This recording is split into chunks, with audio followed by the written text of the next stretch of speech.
നൂറണി അഗ്രഹാരത്തിലെ മഹാവിഷ്ണു രഥോത്സവം ഭക്തിനിർഭരമായി. രാവിലെ 4:30 മുതൽ കളഭാഭിഷേകം, ആശീർവാദം, 7:30 രഥരോഹണം എന്നിവ നടന്നു. ഇത്തവണ പുതിയ രഥത്തിലാണ് അഗ്രഹാര വീഥിയിലൂടെയുള്ള രഥപ്രയാണം നടന്നത്. ഉച്ചയ്ക്ക് ഗ്രാമജനങ്ങൾക്ക് അന്നദാനമുണ്ടായിരുന്നു. വൈകുന്നേരം 4 മണിക്ക് സ്പെഷ്യൽ തായമ്പകയും വീണ്ടും രഥപ്രയാണവും നടത്തി.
ശേഷം വെടിക്കെട്ടും, വണ്ടിപ്പാതൈ, പല്ലക്ക് കച്ചേരി എന്നിവയും ഉണ്ടായിരുന്നു.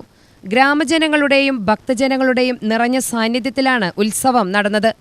ഇത് വന്ന് മഹാവിഷ്ണു ക്ഷേത്രത്തിലേക്ക് പുതിയതായിട്ട് നിർമ്മിച്ച രഥമാണ്.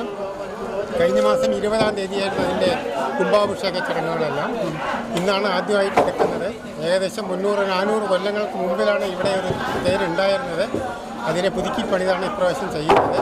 ഇന്ന് രാവിലെ കാലത്തെ കളഭാഭിഷേകം, പിന്നീട് രഥത്തിൽ പ്രയാണം, പിന്നെ തായമ്പക, പിന്നെ ഗ്രാമജനങ്ങൾക്ക് അന്നദാനം. ഗ്രാമജനങ്ങളുടെ പൂർണ്ണ പങ്കാളിത്തം ഇതിൽ കാണുന്നുണ്ട്. എല്ലാവർക്കും വളരെ സന്തോഷമുള്ള ഒരു കാര്യമാണ്. ഇത് നൂറണി ഗ്രാമത്തിൽ ചരിത്രത്തിൽ സ്വർണ്ണ ലിപി കൊണ്ട് എഴുതിയ ദിവസമാണ് ഇന്ന്. ഇത്ര വലിയൊരു കാര്യം സാധിച്ചാൽ ഞങ്ങൾ ദൈവത്തിൻ്റെ കൃതജ്ഞത രേഖപ്പെടുത്തിക്കൊള്ളുന്നു. നമസ്കാരം. UTV news, Palakkad.